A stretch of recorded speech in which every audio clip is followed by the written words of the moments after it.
su conferencia, efecto anticonvulsivo de los fármacos bloqueadores de las vías eléctricas y su repercusión en el tratamiento de la epilepsia.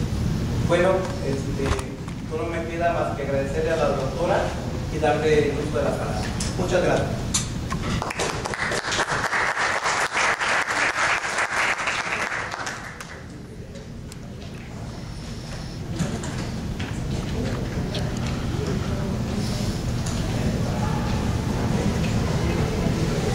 Le agarro que le dé la secretaria. Bueno, antes que nada, muchísimas gracias por la invitación por parte de los organizadores de la Semana del Cerebro.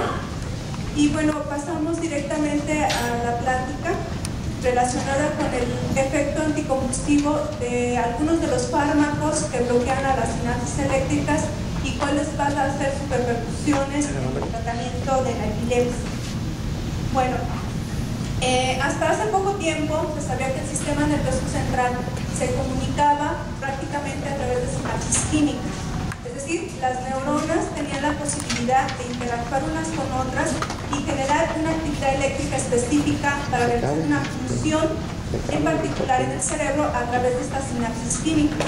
No fue hasta hace poco tiempo que se descubrió que no solo las neuronas se comunican a través de sinapsis químicas, sino también a través de sinapsis eléctricas. Y bueno, ¿qué son las sinapsis eléctricas en el sistema nervioso central? Prácticamente el correlato estructural de las sinapsis eléctricas son las uniones comunicantes. Probablemente nosotros ya hemos de alguna manera relacionado las uniones comunicantes con otra serie de tejidos, por ejemplo el muscular cardíaco, que tiene una gran cantidad de uniones comunicantes, así como la retina, pero precisamente por su ubicación en el sistema nervioso central las denominamos como sinapsis eléctricas, pero en realidad son uniones comunicantes. Y bueno, a través de estas uniones comunicantes pues tenemos la posibilidad de que las neuronas se comuniquen de manera directa y no sea necesario una demora temporal por las sinapsis químicas. Además, consideradas como especializaciones de la membrana, son estructuras muy dinámicas, formadas estructuralmente por la unión de dos conexones o llamados también hemicanales. Si ustedes observan, el conexón de la primera célula o neurona se une con el conexón de la segunda célula que está acoplada, y esta unión de los dos hemicanales o conexones va a permitir la interacción de ambos y la formación de un canal en su interior que permite el acoplamiento tanto eléctrico como químico de los dos citoplasmas de las neuronas vecinas. ¿Sí? Vamos a ver entonces que estos conexones o hemicanales están formadas por 6 subunidades proteicas denominadas conexinas. Esas conexinas generalmente se agregan con una C mayúscula y una X seguida de un número. El número se refiere al peso molecular de cada una de esas conexinas. Entonces, la unión de esas 6 conexinas me va a generar la formación de un conexón o hemicanal. Y la unión de dos hemicanales o conexones va a generar la unión comunicante o sinapsis eléctrica. ¿En dónde? En las neuronas o en las células gliales, dependiendo de dónde se ubiquen. En la actualidad se han encontrado aproximadamente 16 conexinas diferentes, esto en los mamíferos, y parece ser que va a un aumento. Ahora se sabe que no nada más hay conexinas, sino que hay panexinas y otro tipo de conexinas relacionadas, y probablemente en el transcurso del tiempo veamos que este número se incrementa. ¿Sí? Bien, cada uno de estos conexones, les decía yo, está formado por 6 conexinas que vemos aquí, y cada una de estas conexinas es una cadena polipeptídica, si se fijan, realmente no muy grande, tiene 4 dominios transmembrales, 2 asas externas, la región carboxilo y amino terminal se encuentran a nivel intracelular. Esto está muy relacionado con la regulación de su funcionamiento. Y bueno, la unión de esas 6 conexinas me forma el hemicanal, y la unión de 2 hemicanales me forma la sinapsis eléctrica. ¿Por qué son importantes las conexinas? Ahora sabemos que, por ejemplo, dependiendo del tipo de conexina que componga este conexón o hemicanal, va a tener ciertas características funcionales específicas. Como cualquier canal, este canal de la unión comunicante o sinapsis eléctrica tiene la capacidad de abrirse o cerrarse, y la regulación en la apertura y cierre de este canal puede estar dado vamos a ver más adelante. Bien, a través de estos canales de las sinapsis eléctricas pueden interactuar las dos células vecinas o acopladas y pueden transferir una serie de metabolitos o de iones específicos. Al interactuar con un acoplamiento iónico, estamos hablando que tienen la capacidad de generar corrientes eléctricas que pueden ser o despolarizantes o hiperpolarizantes. Y eso da un rango de funcionalidad específico en las neuronas que están acopladas de esta manera. ¿Sí? Generalmente los metabolitos que pueden atravesar estos canales de las sinapsis eléctricas son de alrededor de menos de 1000 datos aproximadamente. Y bien, yo les comentaba que estos canales de las sinapsis eléctricas pueden ser regulados por diferentes factores internos como externos. Dentro de los factores internos tenemos que el pH intracelular tiene la capacidad de modular la conductancia de esos canales de las sinapsis eléctricas. Cuando encontramos un medio ácido, esos canales se cierran por mayor tiempo, y cuando se genera un pH alcalino, pues se abren esos canales por más tiempo. También se ha visto que cambios en la concentración de iones, específicamente del calcio a nivel intracelular, puede generar o disminuir la conductancia de estos canales de las sinapsis eléctricas. Y obviamente el voltaje de la membrana de las neuronas pues modifica la conductancia de la sinapsis eléctrica. Si se fijan, todos estos factores son muy importantes, porque vamos a ver que durante la epilepsia hay modificaciones tanto en el pH intracelular como en la concentración de calcio intracelular como en el voltaje de la membrana.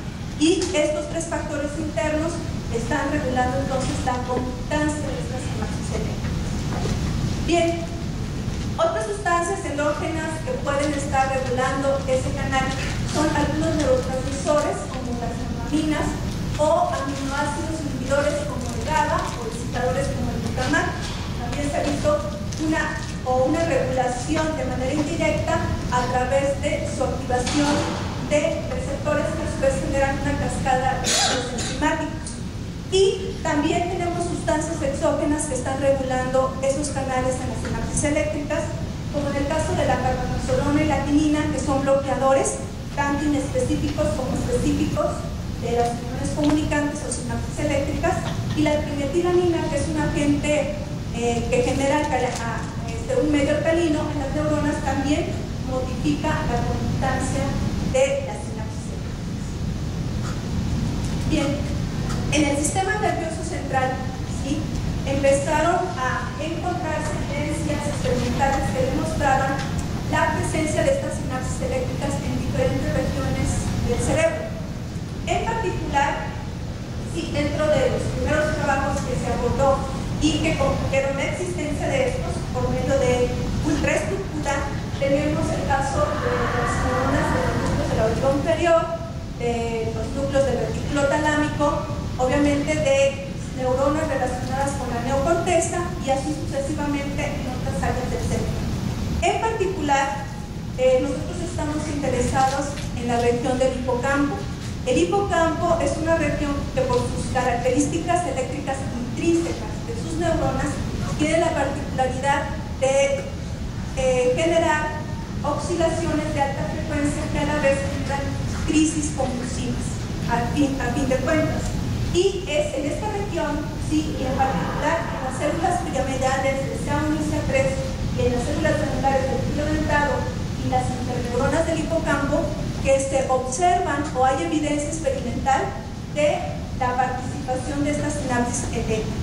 Entonces, con base en esto, podemos decir que hay dos mecanismos diferentes por los cuales las células nerviosas y también las células viales se pueden comunicar a través de las sinapsis químicas clásicas que conocemos todos, ¿sí?, que están relacionadas con vesículas en la región presináptica que contienen al neurotransmisor y que requieren de un estímulo para poder ser liberadas al exterior de la vesícula sináptica, y a su vez el neurotransmisor llegar hasta la región presináptica donde se localizan sus receptores postsinápticos y generar, por lo tanto, una respuesta específica.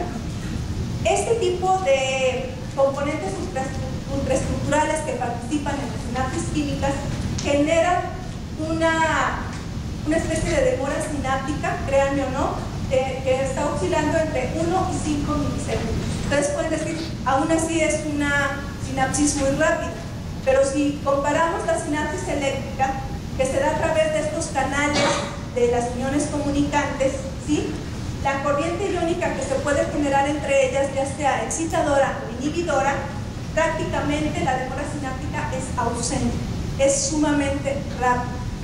Y si comparamos con las sinapsis químicas, vemos que la velocidad de transmisión o de comunicación es sumamente rápida y por lo tanto está muy relacionada con algunos organismos, sobre todo de invertebrados y vertebrados inferiores, que están relacionadas con conductas estereotipadas de escape. Ustedes saben que algunos organismos son muy rápidos, ¿sí?, para efectuar este tipo de conductas y básicamente están relacionados con sinapsis eléctricas. Entonces, pues, ¿qué hacen las sinapsis eléctricas en el sistema nervioso de los humanos o de algunos otros organismos?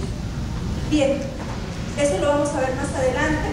También es importante la direccionalidad de la comunicación. En las sinapsis eléctricas, la comunicación puede ser bidireccional en ambos lados, a través de esos canales de la sinapsis eléctrica. Mientras que en las sinapsis químicas siempre hay una región presináptica que va a liberar el neurotransmisor y ese neurotransmisor va a interactuar con sus receptores presinápticos en la terminal posináptica. Entonces, hay una dirección específica en la comunicación química. Bien, y también es importante señalar la plasticidad de las sinapsis eléctricas. Algo interesante también sobre las sinapsis eléctricas es que durante el desarrollo del sistema nervioso hay una gran cantidad de sinapsis eléctricas y conforme va madurando el sistema nervioso va disminuyendo la cantidad de sinapsis eléctricas y aumentando la cantidad de sinapsis químicas, y eso también está muy relacionado con el funcionamiento del sistema nervioso. Bien, bueno, ¿cuál es la función? ¿Por qué tenemos sinapsis eléctricas en el sistema nervioso? Bien, en el caso de las células gliales del sistema nervioso, como es el caso de los astrocitos, se sabe que a través de estas sinapsis eléctricas se disipan iones de potasio, ¿sí? Empieza a haber una distribución más adecuada del ion de potasio y también de la regulación del volumen celular en estas células gliales. Además, a través de las sinapsis eléctricas y la unión de varios tipos de células gliales, como pueden ser los astrocitos y los oligodendrocitos, se puede mantener acopladas metabólicamente de tal manera que de alguna manera regulan la proliferación celular. Y también algo muy interesante, que es lo que ven ustedes en la figura A, es que se ha observado que participan las sinapsis eléctricas en lo que se ha denominado las ondas de coalcio, que se van de un astrocito a otro dentro de una red que conforma un conjunto de astrocitos. Entonces, la concentración de calcio, si se fijan aquí en los primeros grupos de astrocitos, va poco a poco generando ondas de calcio a lo largo de otro conjunto de astrocitos que están distribuidos como en una especie de red. Y esto es muy interesante porque también está relacionado con el proceso patológico de la epilepsia. En el caso de las neuronas, las funciones de las sinapsis eléctricas están encaminadas fundamentalmente a lo que nosotros denominamos como sincronización. ¿Sí? ¿Qué es la sincronización de la actividad eléctrica de las neuronas? Prácticamente es, si tenemos a un grupo de neuronas, sincronizarlas, regular su capacidad de respuesta para que de alguna manera trabajen al unísono o al mismo tiempo y generen una respuesta específica, como en una orquesta, ¿no? Cada uno o cada elemento realiza una función determinada y al final se genera una melodía específica. Esto a través de la sincronización de los diferentes elementos de la orquesta, en este caso a través de la sincronización del conjunto de células nerviosas o neuronas que van a generar una respuesta específica.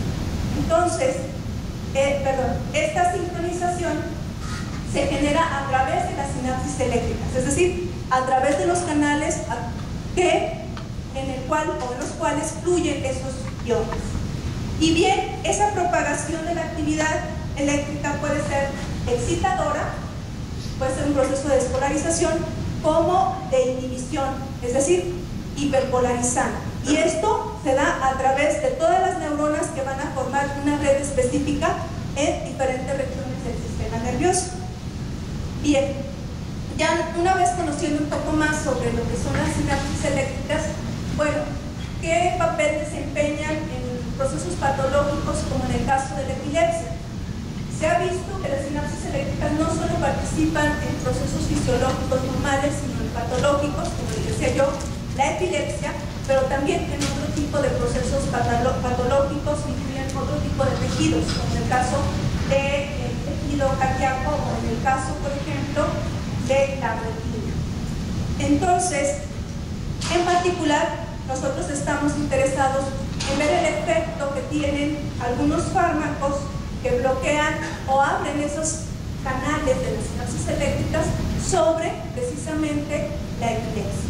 Y bueno, ¿qué es la epilepsia? Yo creo que pues aquí todo el mundo sabe que la epilepsia pues es un síndrome de disfunción cerebral que es de carácter recurrente, que es espontáneo y que generalmente se da en regiones del cerebro en los cuales se sincronizan de manera normal fácilmente, y cuando hay una patología pues esto genera una hipersincronización de las neuronas que va finalmente a generar actividad eléctrica epileptiforme que se va a visualizar en un síntoma clínico que nosotros conocemos bastante bien como las fases tónicas y tónicas del proceso de la epilepsia. Bien, en cuanto a la población mundial, pues vemos que es un porcentaje representativo el que presenta epilepsia del 2 al 5%. Anteriormente se hablaba del 1%, esto va incrementándose con el tiempo. La incidencia es de 50 casos por 100.000 y se estima que alrededor de 67 millones de personas en el mundo la padecen, sin contar los que no se cuentan o no se cuentan a través de instituciones de salud. Y aquí en México se cree que alrededor de 1 millón de personas la padecen, aunque les decía, eso depende de las instituciones de salud, porque no todos de alguna manera están contabilizando esta enfermedad. Entonces, como problema del sector salud, pues sí es importante conocer qué pasa en la epilepsia, por qué se genera la epilepsia.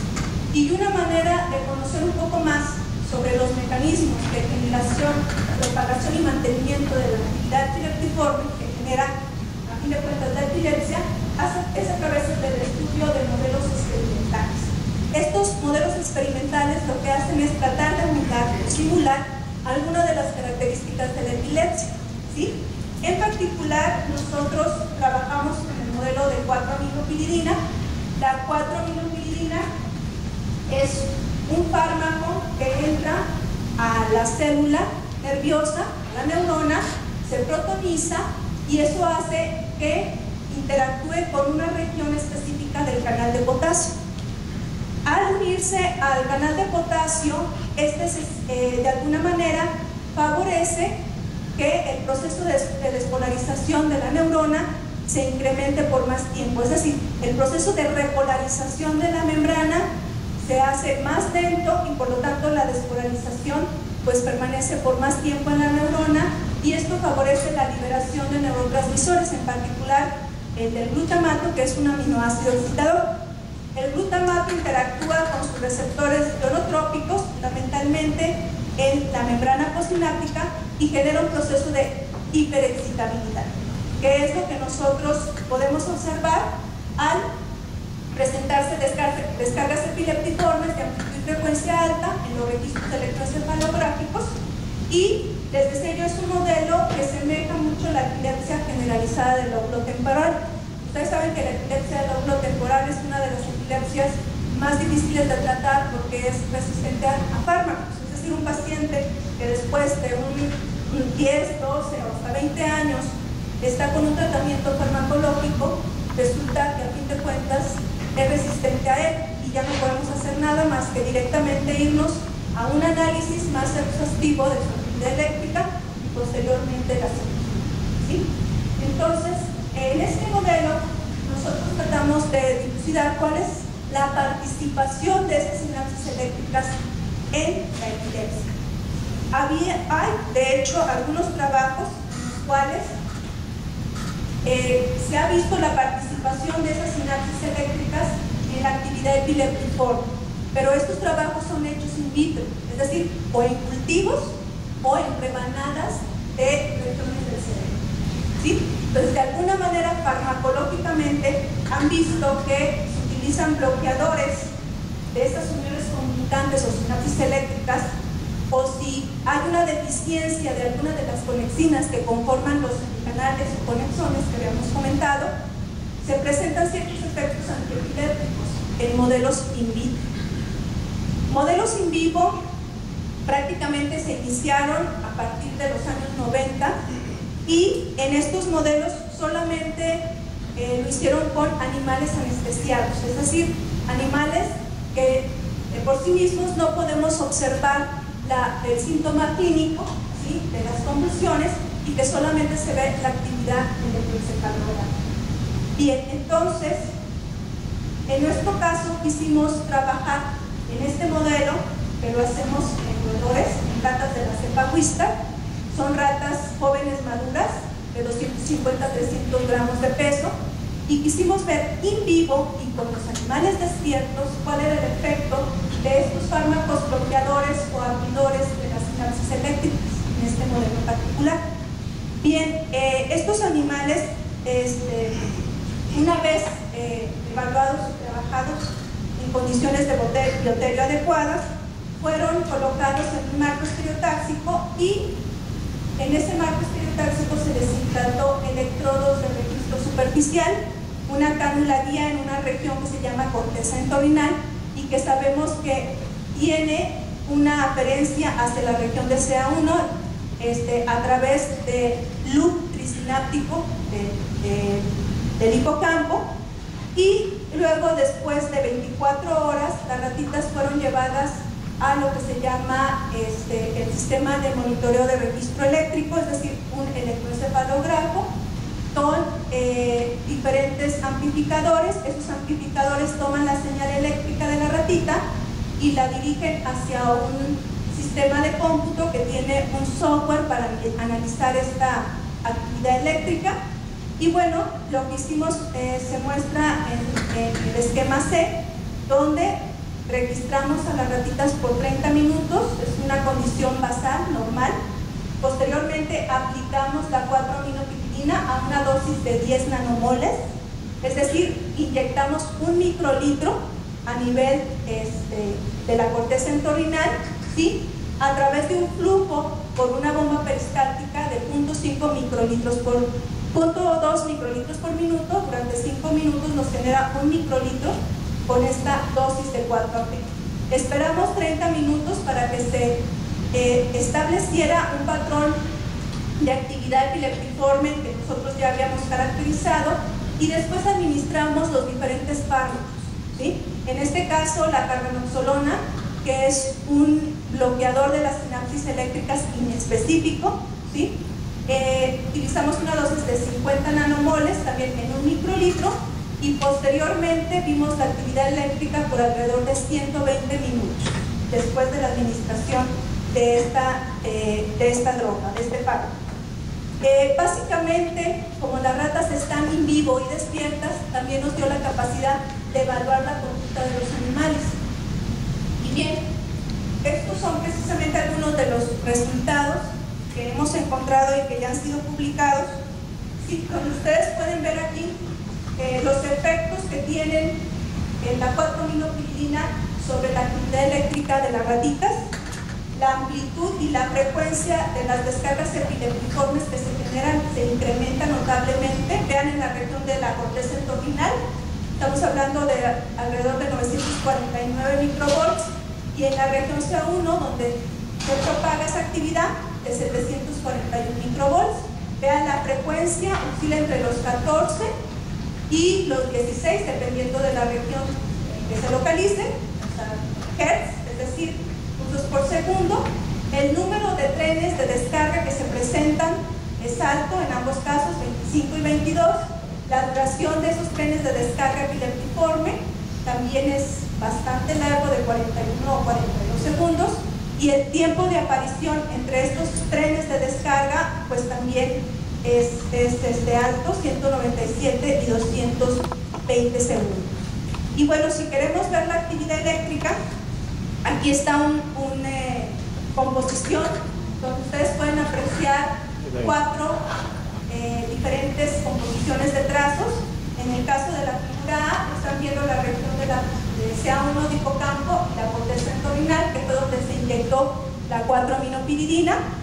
Vean el registro basal, ¿sí? Donde no hay actividad de amplitud y frecuencia alta, es decir, es una actividad fisiológica normal. Durante la administración de la 4-aminopiridina, a los 15, 20, 30, 60 y 120 minutos posteriores a la 4-aminopiridina, ustedes ven las descargas epileptiformes, características de este modelo, que tienen una amplitud y una frecuencia alta y que prácticamente duran todo el experimento, es decir, 120 minutos. Estas son ratas controles que nada más tienen 4-aminopiridina. En B lo que ven es otro grupo de ratas controles donde solo se administra la carbenoxolona. O sea, quisimos saber si la carbenoxolona por sí sola tiene algún efecto en la actividad eléctrica. Ustedes ven que no hay ningún efecto en la actividad eléctrica durante la administración de carboxolona utilizando los mismos tiempos. Y después tenemos otro grupo control con cloruro de sodio, que es la solución que utilizamos para reducir la 4P. No hay efectos en la actividad eléctrica. Y vean la figura D. En la figura D vemos el registro basal, vemos el registro a los 15 y 30 minutos posteriores a la 4P, que es muy parecido a lo que tenemos en A. Y vean cuando empezamos a inyectar la carbenoxolona 15 minutos, después todavía hay actividad, se fijan epileptiforme, con descargas de alta frecuencia. Vean, a los 25 minutos empieza a disminuir la amplitud y la frecuencia de las descargas, a los 30, a los 60 y prácticamente a los 120 minutos ya tenemos un patrón de actividad eléctrica muy semejante al basal, ¿sí? Y bueno, si nosotros cuantificamos esto en gráficas de amplitud y frecuencia, me gustaría que vieran sobre todo la barra oscura, que es el grupo que tiene la 4P y la carbenoxolona. Vean, al inicio pues prácticamente la actividad basal es la misma en cuanto a amplitud y en cuanto a frecuencia. Y vean que después de que se administra la 4P incrementa la amplitud y la frecuencia, ¿sí? En el caso del grupo con 4P, cuando inyectamos la carbenoxolona, pues todavía no hay cambios sustanciales, y cuando pasan alrededor de 30 minutos aproximadamente, vean cómo disminuye la amplitud y la frecuencia de estas descargas epileptiformes, que son significativas. Y como les mencionaba yo, también teníamos la capacidad de evaluar la conducta de los animales, y ven, en este caso utilizamos una tabla de Racine modificada para nuestro modelo, donde ustedes ven valores de 0, que significa inmovilidad del animal, 1, que significa movimientos de la boca y de la lengua, movimiento de vibrisas, es decir, de los bigotes de los roedores, salivación, tenemos 2 que son clonos de cabeza, de ojos, y finalmente el nivel 3, que es el máximo que alcanzan en este modelo estos animales, que es sacudidas de perro mojado. Exactamente tienen la misma conducta que un perro cuando se moja y se sacude prácticamente. Entonces, si se fijan, en el grupo de 4P, a los 10, 20, 30 minutos ya tiene la conducta 3 y se mantiene prácticamente todo el tiempo del experimento. En el caso del grupo que tiene la carbenoxolona, vean, después de la 4P todos llegan al nivel 3, y después de la carbenoxolona empieza también a disminuir la escala de conducta convulsiva de los animales, ¿sí? Hasta prácticamente llegar a 5 animales sin conducta convulsiva de 6. Y bueno, también quisimos ver cuál era el efecto de la trimetilamina, que es un agente que alcaliniza el medio, es decir, permite por más tiempo la apertura de los canales abiertos. Y me gustaría que llegáramos directamente a D, que es prácticamente lo mismo que el anterior. Durante el registro basal, cuando se administra 4P, de manera simultánea a la trimetilamina, que alcaliniza el medio, 15, 30, 60, 90 minutos. Vean, hay descargas epileptiformes de amplitud frecuencia alta y muy parecidas a lo que observamos solo con el grupo que presenta 4AP. Si nosotros vemos las gráficas de amplitud y frecuencia de estas descargas, vemos que prácticamente con TMA pues no hay efectos significativos, sobre todo en la amplitud.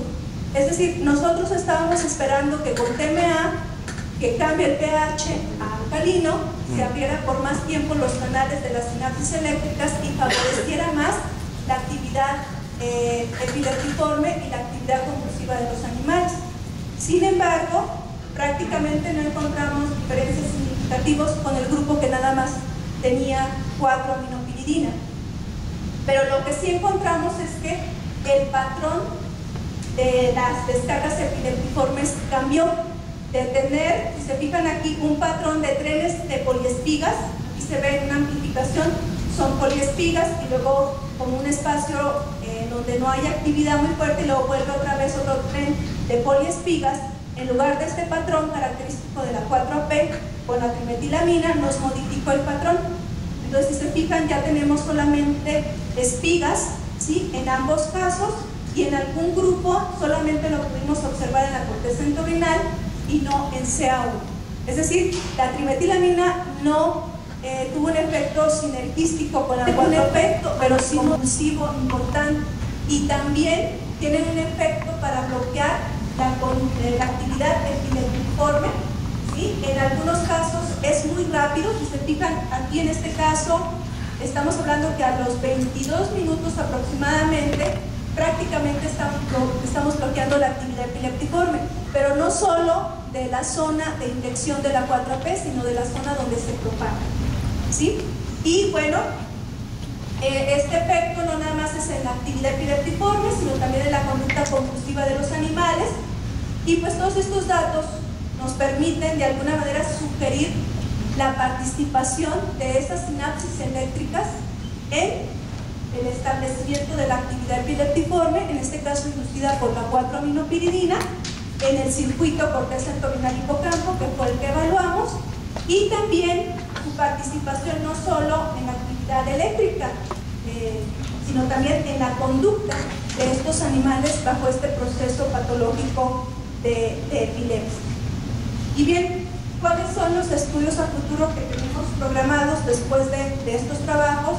Pues determinar la expresión de las conexinas, de las que conforman las uniones comunicantes, tanto su transcrito como la proteína, de las principales conexinas que sabemos que tienen alguna participación en la epilepsia, por ejemplo la conexina 36, que se localiza en neuronas, de las cuales la quinina afecta principalmente, de los astrocitos, que es la conexina 43, y de los oligodendrocitos, que es la conexina 32. Tanto de animales controles como en animales con crisis inducidas por 4AP, y estamos trabajando otro modelo, que es un modelo un poco más crónico, de hecho de pilocarpina, que se asemeja mucho a lo que es la epilepsia del lóbulo temporal. Y evaluar también la participación de esas sinapsis eléctricas en una actividad que conocemos que participa fundamentalmente en la generación de la actividad epileptiforme, que es una oscilaciones de alta frecuencia que denominamos en inglés fast ripples, que oscilan entre los 250 y 600 Hz, y que se sabe que se encuentran en el modelo de 4AP y en el modelo de pilocarpina, que también estamos trabajando actualmente. Y bueno, finalmente pues quiero agradecer la participación de los estudiantes. Como siempre, ellos son los que dan el ímpetu y el trabajo prácticamente de estos proyectos, ¿sí? Que es el doctor Antonio Cordero Romero, ya tiene su grado de maestría en ciencias biomédicas del CUCS, de la bióloga Consuelo Ventino Mejía, que obtuvo su grado de licenciatura. En ambos casos pues hubo oportunidad de publicarles pues el trabajo tan extenso que realizaron durante pues su proceso de posgrado o de licenciatura. Y pues por mi parte pues les agradezco mucho su atención y la oportunidad de invitarme en estas actividades de la Semana del Centro. Gracias.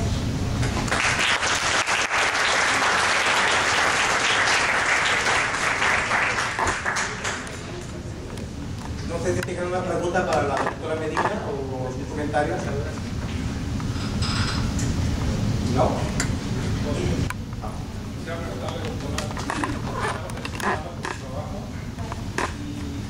No vi un comparativo de la actividad del informe entre las herramientas que fueron tratadas con el fármaco anticonvulsivante con agua. O sea, con la solución salina que utilizamos. Sí, en este caso lo tenemos aquí. En el caso de la quinina, pues están sus controles, el grupo con cloruro de sodio, que es la solución salina, el grupo que solamente tiene 4-aminopidilina y el grupo que solamente tiene quinina. Y en ninguno de los tres, bueno, en ninguno de los dos casos, principalmente de la solución salina o de la quinina, vimos cambios en la actividad eléctrica. Aquí solamente les muestro los casos de la actividad EG, pero evaluamos, igual que en el último caso, la amplitud, la frecuencia, el tiempo de esos trenes en caso de que fueran la 4-aminopidilina. Evaluamos todo eso en un software y vimos que no había ninguna diferencia significativa. Esto es muy importante, ¿por qué? Porque implica que los bloqueadores de las sinapsis eléctricas pues pudieran tener algún efecto que el futuro pudiera ser tomado en cuenta para la terapia o el tratamiento de la epilepsia. Sabemos que la mayoría ahorita de los fármacos que se utilizan para la epilepsia, la mayoría de ellos afectan canales iónicos o si no al sistema GABAérgico. Y esto implica muchos efectos colaterales, entre ellos la incapacidad de estos pacientes de poder aprender adecuadamente, de poder memorizar adecuadamente, y baja pues, obviamente la calidad de vida de los pacientes, además de que la mayor parte del tiempo están adormilados, tienen pues las características idóneas para vivir adecuadamente. Y pues estos fármacos no afectan ni canales iónicos ni el sistema GABAérgico. Y pues aquí cabe la pregunta de decir, bueno, ¿qué tan efectivos pudieran ser?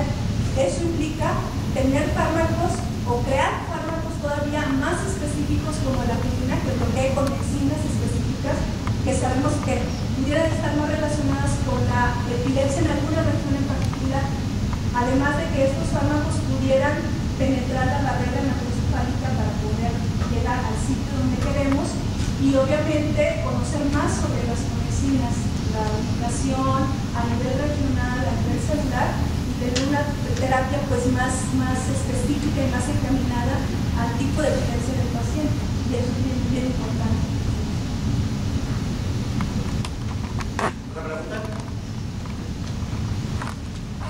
Pues tuvo la duda cuando habló de la dopamina, se pudo ver usado, es decir, si modificó los suficientemente hacerlo alcalino de esa característica como para aumentar el pH hacia lo alcalino y verificar si a su vez tiene un patrón diferente al que ustedes encontraron, es decir, si alcanzamos a observar lo que hizo la quinina. Sí, en el caso de la trimetilamina, la dosis que utilizamos fue de 35 picomoles, realmente es una cantidad muy pequeña, pero sabemos que al menos en el medio donde la estamos inyectando, es decir, una región del cerebro muy pequeña, sí alcaliniza esa región en particular. Y esto, pues de alguna manera, al alcalinizar, estamos viendo realmente un pequeño grupo de neuronas que tiene este pH, este cambio de pH que modifica pues entonces la conductancia de las sinapsis eléctricas. O sea, el que dudemos de que no esté abriendo completamente porque no tuvo ese efecto sinergístico, en este caso sí estamos seguros, pero solamente de la región donde estamos haciendo el registro, fundamentalmente. Y sobre las dosis sí es muy importante. Por ejemplo, para el caso de la quinina, depende mucho de la dosis. Si utilizamos dosis muy altas, entonces ya vamos a otro tipo de efectos.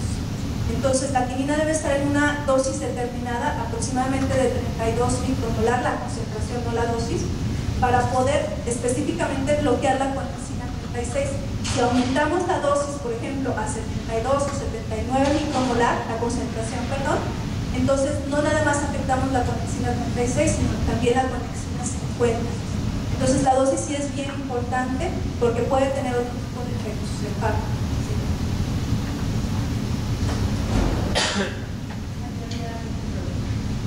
Entonces usted hablaba de que uno de los principales problemas tratando de epilepsia de la mayoría de los seres humanos era que había una tolerancia al fármaco, por lo tanto ya no se puede volver a utilizar. Este tipo de fármacos no podría también causar un efecto como tal, como podría sustentar que no, a largo plazo no va a ocurrir. Bueno, de hecho, la resistencia a fármacos, ahora sabemos que hay proteínas que están relacionadas con el transporte de ciertos fármacos después de un tiempo y los eliminan. Es decir, de alguna manera el organismo tiene la capacidad de ir eliminando este tóxico, porque a fin de cuentas es un fármaco, algo externo, de manera natural. Y como cualquier fármaco, existe la posibilidad también de que estos en particular también presenten el mismo mecanismo de degradación. Aquí más bien se trata de que haya el menor número de efectos colaterales, más que nada. Es decir, que el paciente al menos, si va a estar en tratamiento 15 o 20 años, tenga pues las capacidades básicas para poder tener una mayor calidad de vida, de aprendizaje, de memoria, que a veces prácticamente no lo tienen precisamente por el tipo de fármacos actuales que tenemos para la epilepsia. Y realmente, si vemos un poquito atrás en la historia, hace 30, 40 años prácticamente no tenemos muchos fármacos anticonvulsivos nuevos, prácticamente están sobre lo mismo. Entonces la importancia es más de tener un fármaco que pudiera tener menor número de efectos colaterales, el paciente tenga mejor calidad de vida, pero que a futuro tenga los mismos mecanismos de degradación, los puede, eso es simple. ¿Una pregunta más? Exactamente bien.